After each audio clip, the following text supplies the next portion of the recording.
The heart, one of the most vital organs in the human body. It works relentlessly, beating approximately 115,000 times a day, 40 million times a year, in total clocking up 3 billion heartbeats over an average lifetime. It pumps about 2,000 gallons of blood, keeping the body freshly supplied with oxygen and nutrients while clearing away harmful waste matter. The heart begins beating 4 weeks after conception and does not stop beating until death. But a heart after God, how often does that beat? What makes our spiritual hearts healthy?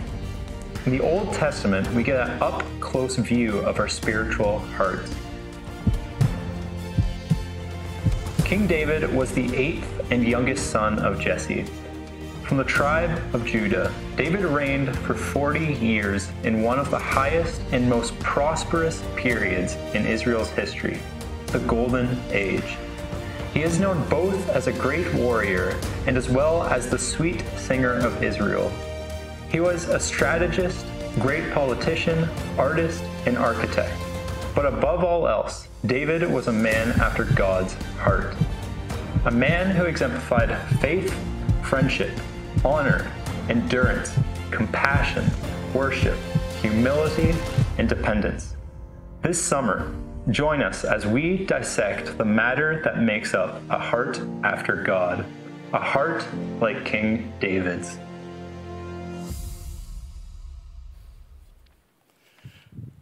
All right, good morning, Church on the Rock. All right, it's so good to see so many more people here. Welcome back home if you are watching at home. But I want to hear that again, okay? Can we give some volume so the people at home know actually how many people are here, all right? Good morning, Church on the Rock. Woo! All right, we are coming back. It is good. I'm going to be jumping into a prayer to start us off today. But as I do that, I'm going to be praying for our kids' camp. Kids' camp is this next week, and we have our interns working away there. Nancy and Lillian and the group are doing this. They're doing 30 kids in the morning, 30 in the afternoon, 17 volunteers. We are just trying to help so many children fall in love with Jesus afresh. So we need to pray for that. Just letting you know, this is the first of our series, and next week, this next week, I am off doing a solo canoe, and when I'm off there, what I do is I ask God, what do you have for us next year, not only in messages, but for other things, and I do a lot of listening, a lot of prayer, so if you wouldn't mind praying for me, that would be great. And because of that, we have Mike Beecraft coming, a friend of Church on the Rock, to speak next week. So I'm going to pray for those things, and we'll jump into our message, okay? Let's pray. Heavenly Father, you are great and awesome and wonderful. I love you. Thank you so much for looking down and desiring an intimate relationship with each one of us. And so, Father, I pray for these kids at camp, that those who have not yet stepped into that relationship will, and those that have will just fall in love with you more and more. And I pray for the good relationships between all those volunteers and all the kids, so that they will know how amazing your local church is and how they are loved there. Lord, I pray for this next week that you would be already planning for us for this next year, God, and preparing us for what you have for us all as a group. I ask this all in Jesus' name. Amen. Amen. Okay, I'm going to start off with a question. Here's the question. Do you have any heroes in your life? Do you have a hero in your life? Think about that. Whether it be a small level hero or a large level hero. Do you have any heroes in your life? I know I have about 3 or 4 that are real people that have just over the last about 50 years been on this planet. But I would suggest that a lot of us just don't have heroes anymore. As this one PBS special talked about heroes, said this, a hero is who we all wish we were if we didn't have our own personal limitations. But the problem is, because of so much information, we know everybody's limitations now. And so because we know everybody's limitations, we just don't hold up people as heroes anymore. We dismiss them because guess what? They're just like us. And sometimes I wonder if on the big screen, the superheroes have masks on is because we don't want to really know who they are, because then we will know their limitation and they might not be heroes anymore. I have in my life a couple biblical heroes. Beyond my Jesus, like who else can we have as hero number one, right?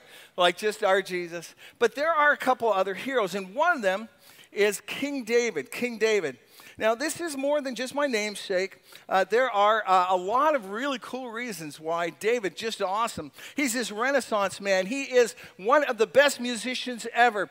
Just imagine writing a song. Okay, all you songwriters, write a song and it's still being sung 3,500 years afterwards, right? How often does a song last on the radio, right? Maybe 3 months, maybe, and then it gets into the oldies track. And then it's just, we have such a short time span. But the things that he wrote have continued on for thousands of years. He played music for the king. He was like this musical Prozac for the king. He was so good as a musician. He was an amazing warrior.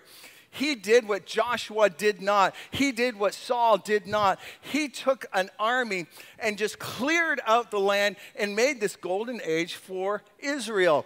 He just vanquished his enemies. Not only was he a great warrior, he was a great king and strategist. He somehow put these 12 tribes who were all kind of angry at each other for different things over different times, and he melded them together. He moved the capital to Jerusalem, and Jerusalem was sort of there almost in the middle of Judea and all the other tribes of Israel. He was just smart that way. He was this intelligent king. He was a great architect. He built and designed one of the most awe-inspiring temples in the ancient world. He had to leave the plans to his son to actually build. He was like Bach, General Patton, Abraham Lincoln, Frank Lloyd Wright, all sort of wrapped up in one person.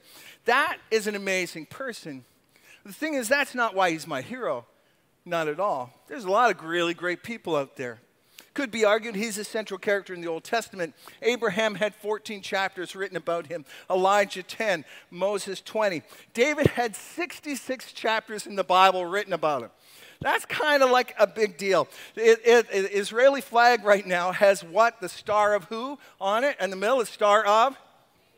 Yeah, David. Yeah, because Star of David on it, right? The most fought over city in all the history of the world is Jerusalem. And Jerusalem is known as the city of David. It's the city of David. Jesus the Messiah, he comes into the town and everybody is singing, there is the son of David. He's like kind of one of, if not the central Old Testament figure in the Bible. And yet these are not why he's my hero. I think a lot of you don't like him. I get that. A lot of people don't like King David. Why? Because he's just this guy that slaughtered a lot of people. It was not just like killed a few. No, a lot. He just killed a lot of people. He actually was very sneaky and had committed adultery and murder sort of all in one. He was sometimes very moody and brooding. If anybody should be canceled from the Bible, it should be David. We shouldn't even know his name, right? All records of David should be expunged because of the evil things that he did. But why then, Dave? Why do you like him? Why is he one of your heroes? Here it is. God holds up his life as the standard for leaders and kings that come after him. God holds up his life as the standard. You need to be like David to all the leaders afterwards. Here are some of the verses. 1 Kings 11:4. This is to Solomon. As Solomon grew old, it says, his heart was not fully devoted to the Lord, his God, as the heart of David, his father, had been. It's like, Solomon, you did a great job, except I guess your heart was not fully devoted to God. And then Jeroboam after him, 1 Kings 14:8. It says, you've not been like my servant David, who kept my commands and followed me with all his heart, doing what was right, doing only what was right in my eyes. And you say, hold on. David didn't do just what was right in God's eyes, but that, we're going to tackle that in a few weeks, about how much God forgives. We remember, and sometimes you feel like you carry stigmas for the rest of your life, but God, he forgives completely. 1 Kings 15:3, he committed all the sins of his father done before him. His heart was not fully devoted to the Lord, his God, as the heart of David, his forefather, had been. And so to sum up the whole life of King David in the book of Acts, we have this sort of a review of the Old Testament. And in the review of the Old Testament, in one of the speeches in Acts, it says, Acts 13:22, after removing Saul, he made David their king. He testified concerning him. And this is God saying this, I have found David, the son of Jesse, a man after my own heart. He will do everything I want him to do. He has this heart that's focused, that's running, that's passionate after me. That is the person I will choose. And there's this wonderful verse that the eyes of the Lord go to and fro throughout the whole earth, looking for somebody whose heart is fully his. And then he said that then God says, I'm going to fully support those whose hearts are fully pointed to God. I want that. Can I just be honest? I want the full support of God in that way. And so all of me I got to figure out what is a heart after God, because it's not really defined very well, is it? It's like you've got this heart that's running after God, but what is it? But somehow in the life of God, as we tear it apart, there is going to be this anatomy that comes apart. That God, he didn't get a lot of things right. But David got one thing right. David's heart was grabbed God's heart. And that is important. And so we're going to ask through this whole summer, what's the anatomy of a heart after God? How can we, and our own brokenness, our own personal sin, our own junk that we have, how can we still be noticed by God saying, their heart's right after me. Their heart is running after me.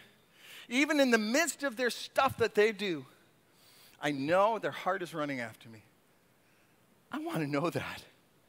And so this is what we're going to dig into this whole time.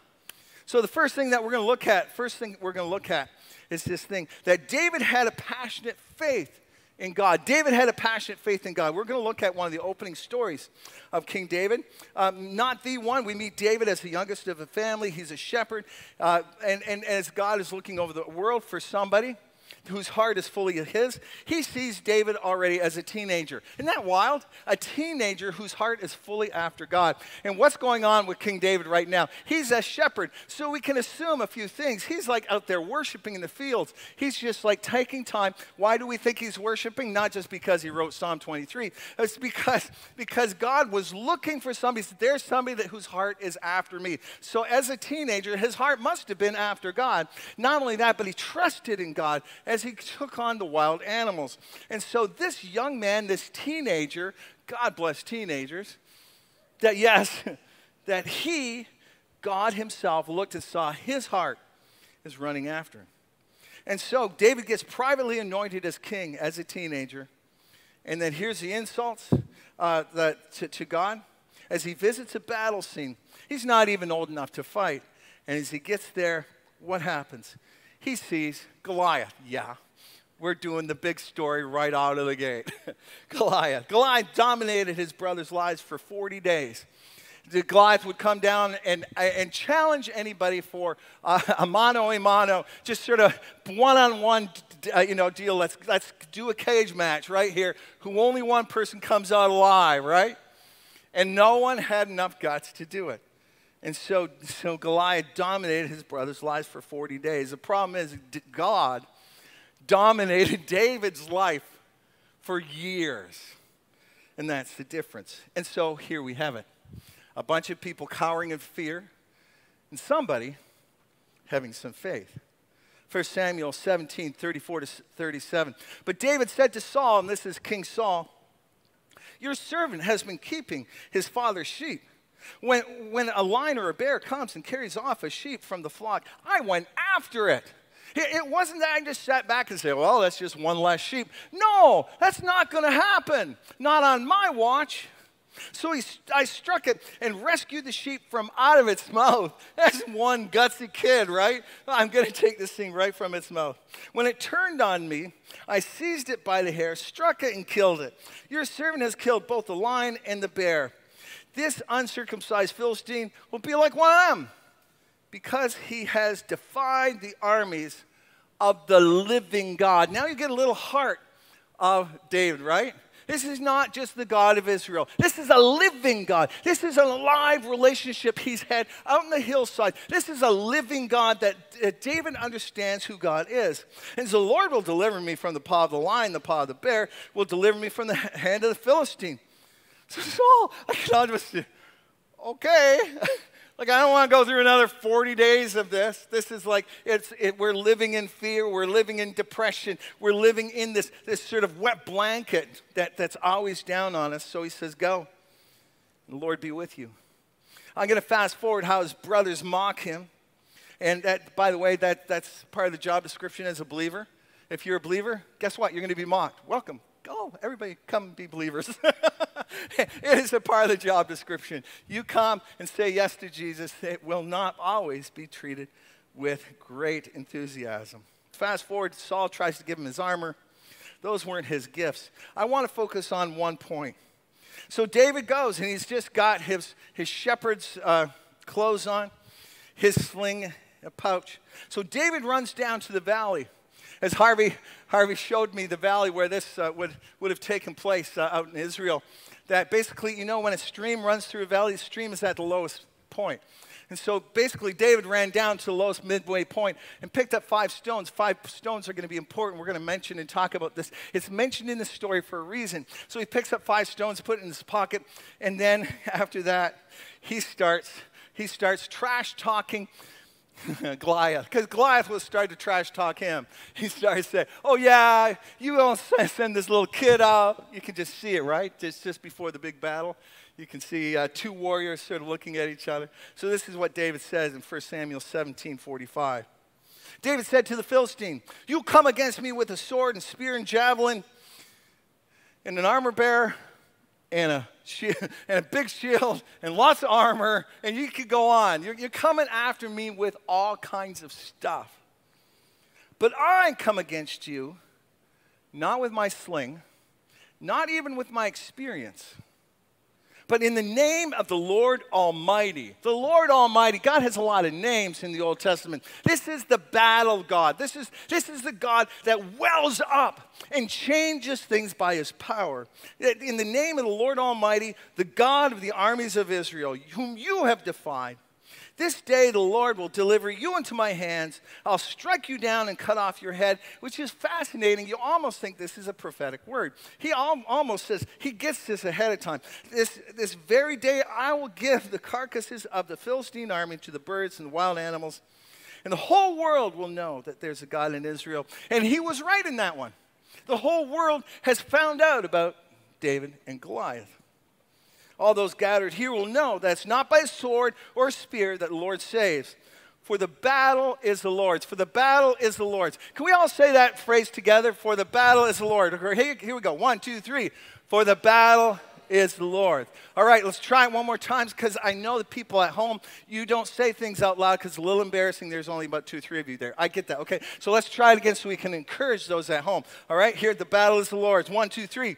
For the battle is the Lord's. Battle is the Lord's. You see where his focus is. He will give you into my hand. And as the Philistine moved closer, you could almost see the tank sort of moving down the hill. David ran quickly towards the battle line to meet him. Reaching into his bag, taking out a stone, he slung it, struck the Philistine on the forehead. The stone sank into his forehead. Wow. He fell face down on the ground. He was out cold. And as opposed, I'm going to let you know, if you've heard this as you know in Sunday school, I'm going to give you a little detail that they don't often tell you in Sunday school. He wasn't quite dead yet. All right? The stone just knocked him out. He had to take the sword out and hack his head off. So anyway, they don't tell you that stuff in children's ministry. Like, he was out cold, right? But he's just like hacking away and gets the head off. All right? So those are the details. Those are the details. So out of this, we can talk about David's heart. We can talk about his courage. We can talk about his passion for God. But the thing is, the thing I want to focus on is his faith. His faith. He just believed God was going to do this. And so I think this is a good time for us to try and understand what biblical faith is. And what part of biblical faith did David have? And so we can appropriate some of that biblical faith for ourselves. Because I want to have a heart after God. And if a heart after God has biblical faith, then what is that all about? So first of all, let's talk about faith. Biblical faith is not a blind leap. A lot of times people talk about this sort of leap of faith. That was sort of attributed to Soren Kierkegaard. He really didn't write it in the way that a lot of people say it. It's a lot of people out in the secular world will say, us Christians have just taken this leap of faith. It's sort of something beyond reason. You can stack up all the reasons, but you throw the reasons away. You turn your face aside, and you just take a blind leap of faith because just because you want to. I remember talking to somebody in London, Ontario. I was going out there sharing my faith, sitting on a park bench. This one guy comes down. He says, "What do you got?" I had a Bible. And as we got talking, he said that, "I wish I could believe." I said, well, why don't you?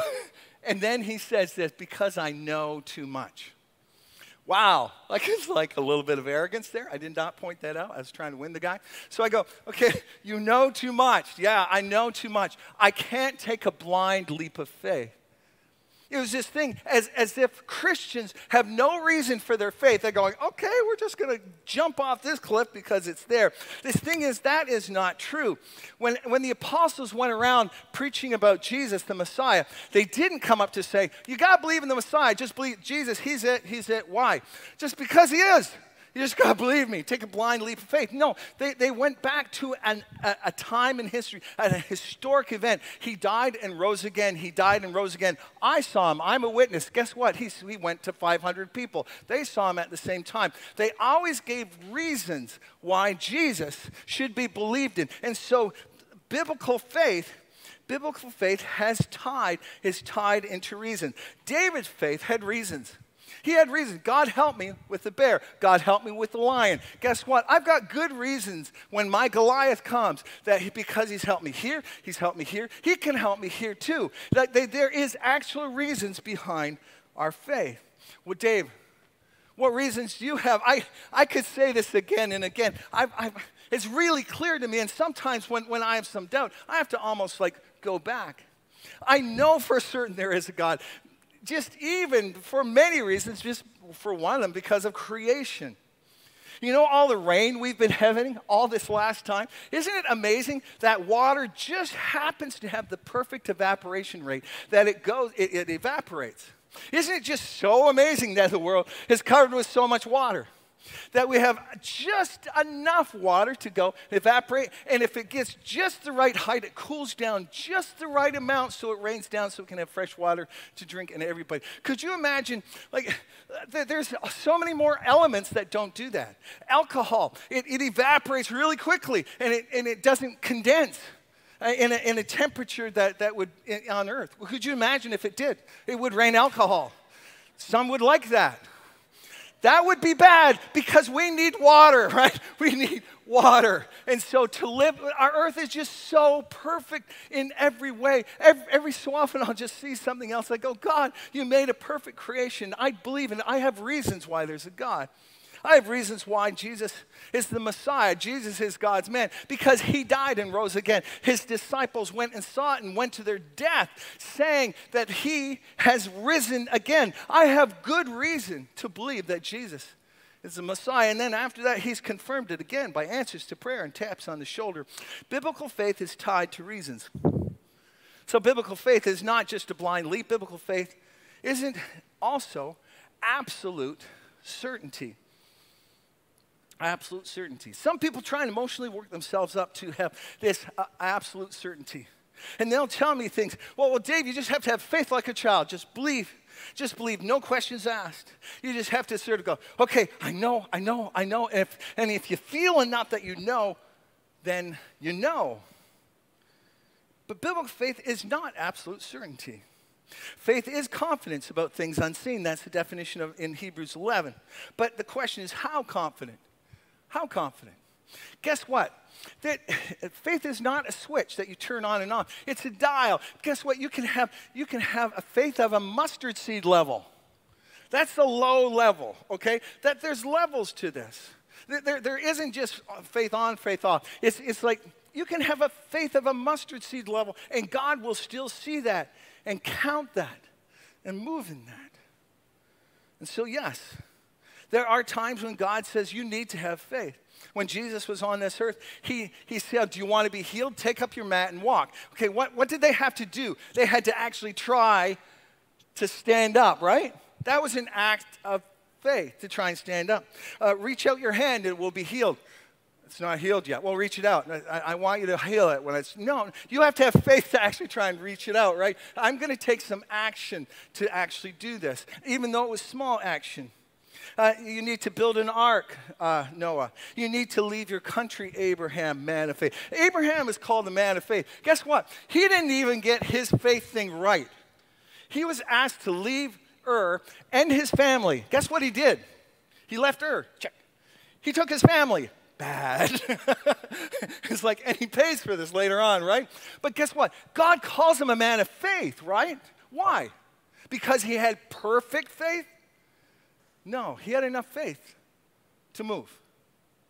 He had enough faith to move. Faith has enough confidence to ask. I have enough confidence in God that I'm going to actually take a step of faith.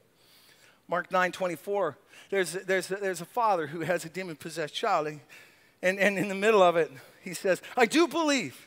Help me overcome my unbelief. In other words, he says, my faith, the dial is not over on 100% right now. I think you can do it. I hope you can do it. I really hope you can do it. And Jesus says, do you think I can do it? Yeah, please help my unbelief. Okay, he's not at 100% yet, is he? Yet Jesus goes and heals his son. Why did David take 5 stones? There is no reason in the Bible. We can only guess. I have a friend that thinks that he was getting ready for Goliath's 4 brothers. Goliath had 4 brothers. And I thought that's a pretty fun idea, but we don't hear anything about Goliath's 4 brothers. This is just my idea. You know why? You know why I took 5 stones? Because he wasn't stupid. If I miss with one, I'm going to use the next one. Right? Instead of 100% faith that the first one's going to hit, so I'm only going to take 1 because that's my step of faith. No, be smart. Take 5, David. Oops, all right. God, get this one in this next time, right? We don't have to have this, work ourselves up to 100% faith. I love Shadrach, Meshach, and Abednego. I love their kind of faith. They were told to bow down to golden idol. They did not. And so they're going to be thrown into the fiery furnace. And so they said, listen, I know that my God can save me. I know that he can.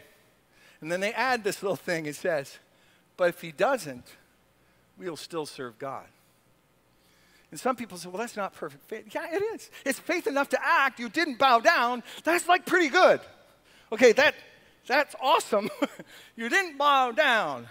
And so that's faith enough to actually take that step of faith. And guess what? They didn't have faith for the situation, but ultimately for God himself. You know the whole idea about childlike faith? Childlike faith, you just believe. Childlike faith, just believe. You know, I hate to say this, all right? You go home and check it out. That's not in the Bible. It's not in the Bible. It really isn't. Isn't that weird? Isn't that weird? I looked up the 2 times it was actually used in the Bible, in the book of Matthew, book of Mark. In the book of Matthew, it actually explains it. It's a metaphor, right? Our faith is supposed to be like a child. No, not faith, sorry. We're supposed to be like a child to enter the kingdom of God. We're supposed to be like a child to enter the kingdom of God. That's what it says. But whoever wants to enter the kingdom of God must become like a child. And then the book of Matthew says you must become, because they are lowly, because they're humble, because they're least. Because in their culture, they didn't treat children with any respect. And so it's not through your respect, it's not through your work, but through your humility of being like a child. A child is just humble. And it doesn't actually use the word faith anywhere in there. So hold on. So Dave, is it okay to doubt? Are you saying if I'm not 100%, is it okay to doubt? See, in the Bible, doubting is not the goal, okay? Doubting is never the goal. I doubt more. I can't find that in the Bible. I want you to doubt more. In fact, the book of James says we should be asking without doubting. Hebrews 11:6 says this, and without faith, it's impossible to please God. We want to please God, so that takes faith. God, why? Because anyone who comes to him must believe that he exists. It takes belief. And that he rewards those who earnestly seek him. There are some kinds of churches out there now, some kinds of churches that seem to have doubt as a badge of honor. They say, oh yeah, I'm doubt. I heard one pastor say, yeah, I'm a hopeful agnostic, as if that's a good thing. I kind of doubt everything. And so I must be intellectually superior. It's a badge of being intellectually superior than anyone else if you doubt. That's just Enlightenment thinking. That's all from Descartes, who doubted everything. Too much to get into now. But the whole idea, that is just about this desire to be intellectual, to use doubt as a badge of honor. So doubting is not the goal. But doubting's not terminal. If you don't have it to 100%, that whatever it is, that's okay. God's going to help you. It's actually something you need to work through. How do you know, Dave? There's this interesting verse in the book of Jude. Jude chapter 1, verse 22. In fact, Jude chapter 1 is all it. So it's just Jude 22, not because it has 22 chapters. And this is in this recipe list of how to help people in the local church. So pastors will read through these lists and say, okay, what do I do? What do I do? And it says this. He says, be merciful to those who doubt. Don't judge them. Don't say that they need to work it up to 100%. If somebody's doubting, just be merciful to them because they're working something out. Give them space to work some of these things out because there's a difference between doubt and unbelief. Doubt and unbelief. As I was reading in this one book of where the church is going, unbelief is a decision of the will, the author says. Unbelief is a decision of the will. But doubt tends to bubble up within the context of faith. In other words, as you're working your faith out, there'll be moments of doubt. We all have them. You haven't lost your faith. Unbelief is eternally dangerous. And so you don't make a decision, I'm stepping out because I don't like the church, because I don't like what Christians believe. So I'm going to take a step out. That's eternally dangerous. Don't do that. That is a decision of unbelief. But as you doubt, as you try to figure out faith, that is something that we're supposed to be merciful to as we work this stuff out. As an author said this, I liked how she put it. She said that she loved roller coasters as a young person. Like, whoa, get me on a roller coaster. Canada's Wonderland is opening up. I hear it is. Okay, so yeah, go and sign up. And woo, every roller coaster, I'm not sure how they're going to socially distance that one. Anyway, so as they're going around, she said, as a kid, loved roller coasters. As an adult, all of a sudden, what happens, adults? Besides the stomach issues, all right? Besides the vertigo. Okay, what happens? You start to hear, you start to hear about, there was a roller coaster that had an accident, or a car got stuck at the, you start to hear things, don't you? You start to hear things. You know what a mature faith is? You hear things, you still get on the roller coaster. Right? You go, I'm still going on. Because I believe this is good. It's not like, don't talk to me, don't talk to me, don't talk to me. It's like, okay, I know you got some problems. I know we have problems. I'm still getting on that roller coaster. Because that's what God asked me to do. Doubt is actually a byproduct of an act of faith. So now I've told you what it's not. It's not a blind leap. It's not absolute certainty. Biblical faith is tied to reason. Faith has enough confidence to act. So what is faith like? Faith is much more like trust with action. Trust. I'm going to trust you. I'm going to trust you enough that I'm going to act. God, I love you. I believe that you're there. I have good reasons. I believe that Jesus died and rose again for the forgiveness of my sins. So now I'm going to trust you with my life. And I'm going to act on that, and I'm going to pray and receive you. I'm going to actually take that step to commit my life to you. That's an action I'm going to take because I believe, yeah, you've given me good reasons. Do I have little bits of doubt? Yeah, okay. But you know what? I'm getting on the roller coaster because that is where I believe you want me to be, and you are God, and I want to experience the adventure of life. I want to experience that adventure of life. So what does that mean to us? Those of us who are believers. I want you to experience the adventure of living a living relationship with Jesus. And that takes a heart after God. What does a heart after God look like? What's the anatomy of a heart after God? What's one piece of it? One piece of it is faith. So Dave, how do I let my faith grow? I think it's layers of trusting him time after time. You trust him, and you trust him again. You just trust him, and you trust him again. Sometimes that'll be a bumpy one, but then you trust him again. I remember to get myself through university, I worked as a painter. Yes. I remember I painted condominiums for a painter. And I also painted industrial paint for they did restaurants. We did fluffy restaurants. They all went out of business. Okay, so this is a bad paint job, I'm sure. But I remember being at Fluffy's restaurant, and this guy, he was just working on this bar top, and it looked amazing. This bar top had this, like, about that thick of this gloss on it, and it was just gorgeous. I go, do you buy it? He says, no, this is my work of art. I said, how do you do it? He says, well, I put a coat of lacquer on it and let it dry. And then I sand it down so it's all smooth. And the next day I put on another coat of lacquer and I let it dry. I go, really? How many coats does that thing have? It says 60 coats.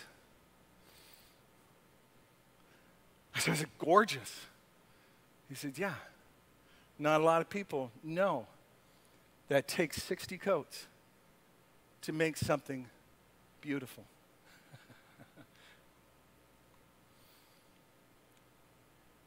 Some of us want to have an all-in faith. You know what it takes? Layer of trusting God, layer of trusting God, layer of trusting God for yourself, trusting God for other people. I just, even today, as I was going around saying hi to various people, I got a little prayer request going on in my head. I've been praying all morning for somebody who just feels overwhelmed. I've been praying for somebody, a parent who just needs to have peace. And I just keep on praying. I just keep on praying. I just add another layer to my bar table because what's going to happen, they're going to come back next week and say, thank you so much, Dave, for praying for me. Because you know what? That sense of overwhelmness just sort of left me. And it was good. You know what? We've had the most peaceful week at all with my kids. You know what? There's somebody else who's going to come back and say, well, yeah, it's still really bad. And I go, okay, I'm going to sand that one down a bit more. I'm going to just add another coat to that. I just need to trust God. Trust God. Faith grows out of experiences with God, just like David had the lion. David had the bear. Faith is to trust God enough to risk action. I'm going to pray for you. I'm going to pray for you.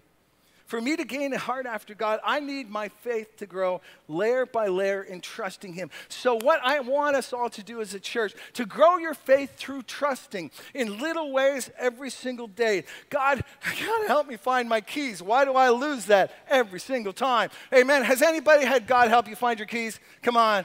Come on. Yeah. Those of the, you don't, you actually put them in the right place. All right. So not only that, can you help me get up on time? Can you help me just get rid of this headache? I want to pray for my child to eat their meals. I want to pray for my roommate to give me some space. Please, God, let them give me some space. All these things we just need to trust in layers of layers of layers. It reminded me of a song. It reminded me of an old song. I don't think anybody will know it here. It was back in the day by a group called the Lost Dogs. And I'm actually asked Ryan to see if he could find it so we can play it on the way up. I'm just going to read to you the first little verses of the songs. It goes like this. Pray where you are. In the submarines and the tanks and the SNLs and banks, in the cancer wars and prisons and the bars, on the earth, on the moon, in the closet in your room, on the flop houses and the think tanks and the farms. To the salesman forever trying to sell, to the faithful daughter walking to the well, pray where you are. In the fields and the factories, there's no limits, no rules, no boundaries. At work or school or driving in your car, just pray where you are. And as you trust God, layer by layer, what's going to happen? Some will be answered, some won't, but you just keep on asking. You learn, though, that you trust, the more that you trust, the more you start to see that God is alive and at work everywhere.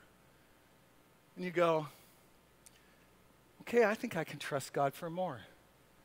When a Goliath comes in your life, you might be prepared to believe God for things that you never thought that you could. So I want you all to grow your faith through trusting. We're going to take some quiet time to pray that, but we're going to actually take some time in the service to do that too. We have this active way of worshiping. It says, pray for my heart. And as we worship over the next 3 songs, I give you an opportunity to go and take one of the hearts and just say, pray for my heart. It is overwhelmed. It is, and if you want, you sign your name. If you don't want, you don't have to sign your name. Just put down, pray for my heart. It is, and then just describe your heart. Take a clip and clip it to one of the lines there. And when you're up there, guess what? You clip one on, then you pray for someone else's heart. Those who are prayers. Those of you who have that gift of intercession, just go over there and just pray for people's hearts. Guess what's going to happen? I believe that as we just share this, could you pray for me? And we pray. Guess what? Layers of trust are going to be coming up, and they'll be saying, thank you, thank you, thank you, because there's a community of prayer here. And plus, it's just going to grow your faith through trusting in Him. I'm going to ask our worship team to come on up. We're going to lead as they lead in worship. I just want to give you, those of you who are new at Church on the Rock, during the last 3 or 4 songs that we do, we have communion tables around here. And if you want, if the Lord lays it on your heart, if you are a believer in Jesus Christ, we welcome you to go and take a communion cup. And you can bring it back to your seat. And as we worship, reflect on His death and resurrection for you as you worship Him in taking communion. So let's pray. And let's worship Him. Heavenly Father, I want to be that heart that you look to and fro across the earth and say, okay, hold on. There's a heart that's fully devoted to me. I want to support that heart. I want to be that person, God. I want every person in this church to be this person. I want the people at home to be these people. So God, I pray that you'll grow our faith just through trusting you every single day. Grow our faith layer by layer, God, as we trust in you. And God, we'll be able to look back at the end of the summer and go, God, you have grown my faith in so many ways.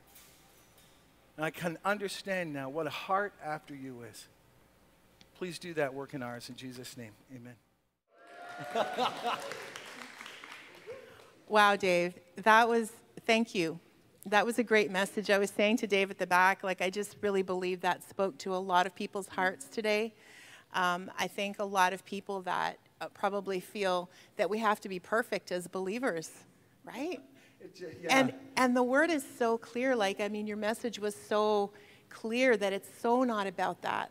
Yeah. It's so not about that. And that's hopeful. It's encouraging. I just feel really blessed. And just thank you for that, thank you, message. And we did get a question here. It said, does God use Goliaths to close a door? How do you know when you're supposed to trust God in overcoming struggle and when you're supposed to take trouble as a signal that God has not blessed what you're doing? Yeah, that's a great question. Thank you for writing that in, whoever did that. Because that, I know a lot of people will look to closed and open doors as a part of God's will. And actually, I'm not a huge fan of that. When I'm actually trying to understand God's will, there's a few things. I'll certainly look in God's Word. I'll ask for wisdom. And a lot of people, you just need to be in the community of faith for some good wisdom. And then also, I just ask God, because there's sometimes when you just think like the door is shut, do I just give up? And God is actually asking you for perseverance. He's building perseverance in you. And sometimes the wisdom other people are going, you know what? I think you could let that one go. And you go, okay, really, it's good to hear from the wisdom of God's people. And God gives you a peace to go, I can let that go. So to whoever wrote that, this is not an easy answer, but I think it's a good answer, is start to learn how to hear God. Just spend some time listening to Him for other things, not that big thing, because, again, you need to get working on, okay, God, how do you want me to pray today for that situation? That would be a good thing to pray. How do you want me to pray for that? And as you do that day by day and ask Him again and again, He will start to direct you, and He'll start to use other people's voices and some verses to be able to slowly guide you as you ask Him. Yeah, I like that. And that's, like those small steps, like you were saying today, is just trust God in a small thing. Yeah. Ask for God, for direction on how to pray, what to believe. And thank you for that. That's great. I know you ask God for a lot of things, and it's a process. It's a journey, isn't it? It just can't day one. It really is a journey, I think, starting small and gaining faith in those smaller areas, and then it's a little bit more, and then it's a little bit more, and before you know it, you're putting your full trust in the Lord, and that's what it's all about. But I like that you gave permission for people to just start small, because I think sometimes people get stuck, right? Yeah, very much thinking, so. I don't hear God, so I'm not going to try to hear God, right? Meanwhile, we hear Him in so many small ways, that's don't so we? true, isn't it? Okay, couple things. Okay, so Dave, the building is coming along so beautifully. I drove past, I'm excited. Yesterday we drove past and we saw, it looks amazing. So now we have these scriptures in the floor. Oh my goodness, yes. Oh my goodness. Okay, so okay. You don't realize these little windows in history are open for a moment. That's it. And then they close forever, okay? So here we go. We got to have the steel up. We've got the walls on. The ceiling is almost there. We've got about 2 or 3 weeks that we're putting some electrical conduit in. And then we're going to be pouring the permanent floors of the whole building that we're going to be standing on concrete as we worship. And here is your moment to be able to write a verse, and I'm going to go and dig it into the concrete. And you go, and somebody said, Dave, you should make a map of it. I'm going to make a map of it, all right, where different verses are, all right? So it's not going to be written on the concrete. Anyway, so we're going to be worshiping on God's word, and you get a chance to do that. So what I need you to do, write out a verse, write it out, not just a reference, write it out, and bring it to the church building. There's going to be a red bucket all through the week out there in front. You'll see it, verses, and you just stick that in there. And I think it's just a fun opportunity. So red bucket in front of the building, that's where you go put your verses. That's where you put the verses. I'm just thinking, these guys that are going to put down this concrete, can you imagine? They're going to see, I love it. It's awesome. Okay, so for those of you who have young children, there is a Moms Connect running all through the summer, which is another great opportunity to connect. And so alternating weeks, and if you'd like to know what's happening and where, because they'll be doing some trail walking and parks and things like that, you can reach out to Shannon at churchontherock.ca for more information, okay? We're going to ask, in a moment I'm going to ask if Dave, you wouldn't mind praying us out. But before we do, as we dismiss, we are putting the chairs away. I know we announced last week that we're allowed to keep the chairs up for the summer, but we have kids camp this week. So you can be, we're going to need this gym. So please be praying for that. Be praying for our kids and just for their hearts to be touched and moved this week. Pray for the leaders and all the volunteers that are going to be helping minister to these kids. And if you could please put your chair away when we're finished. One last thing, too, is young adults. spike ball is happening today. So we're back in spike ball season. Praise the Lord for spike ball. Anyways, Dave, and one last thing. I'm so bad. Okay, please feel free to give your gifts at Church on the Rock. Gifts at churchontherock.ca, or you can drop into the bucket, or there's the debit machine over here on the side. So please feel free to give back to our church this week. We just really appreciate those gifts so much. So, Dave, if you wouldn't mind praying, and then you'll be dismissed. All right, let's pray. Heavenly Father, you just so desire a living relationship with us.